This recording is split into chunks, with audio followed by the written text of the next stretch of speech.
Au début des années 80, j'étais en pleine expansion et je demandais à des agences d'organiser pour les journalistes des voyages. Bien sûr, comme je leur apportais une cinquantaine de clients, je leur demandais de me fournir 2 voyages tout compris.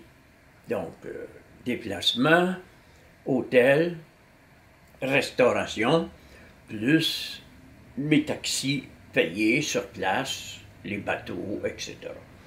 Alors, L'Immortaliste, c'est un livre qui a été créé à peu près à cette époque-là, à la suite d'un voyage en Grèce.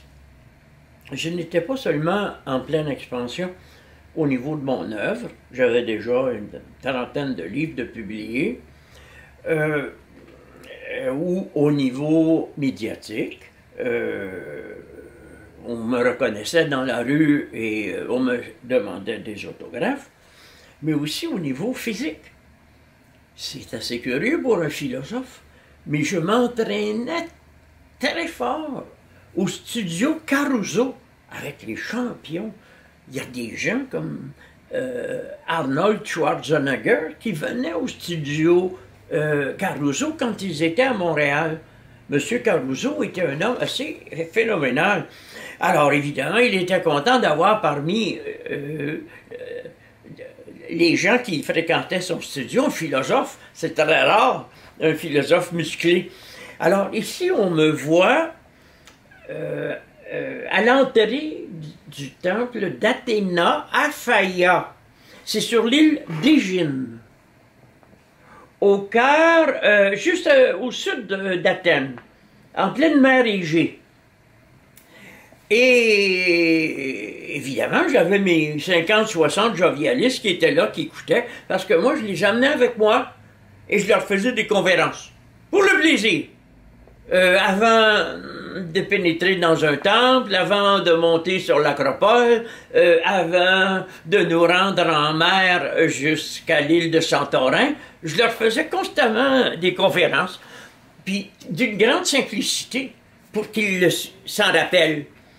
Alors, ce jour-là, mes jovialistes étaient autour de moi, et comme les gens voyaient que je parlais, ils voyaient ma stature entre les colonnes du temple, alors il y avait des Japonais, des Américains, des Anglais, des Allemands qui étaient là en disant « Mais de quoi parle-t-il? » Puis moi, j'en mettais, je parlais d'Athéna, je parlais des champs fertiles de la Pythie, je parlais de Socrate, et évidemment, les gens étaient séduit.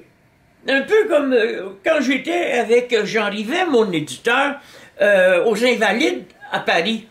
Je lui expliquais l'épopée napoléonienne.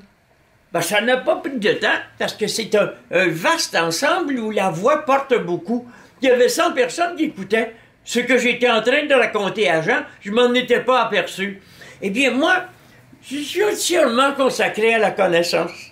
Puis une des choses qui est importante pour moi, c'est l'immortalité. Ce livre s'intitule « L'Immortaliste ». C'est pour moi mon plus grand héritage que la Grèce antique nous a laissé. Sagesse et immortalité. Pourquoi tu prends le mot immortaliste et pas l'immortel? Bien parce que c'est une excellente question. Il ne faut pas oublier que moi, je suis le précepte de Platon. Quand il dit « L'homme qui fait l'amour doit pouvoir faire en même temps la théorie de l'amour. » Alors moi, qui suis une sorte d'immortel, par mon être profond, je suis en plus un immatérialiste, donc je ne crois pas à l'existence de la matière. Donc mon corps, pour moi, n'est pas un objet matériel, c'est un véhicule planétaire d'expression. Alors, pour moi, il est bon que je me définisse comme l'immortaliste pour dire aux gens, écoutez, l'immortel fait la théorie de l'immortalité.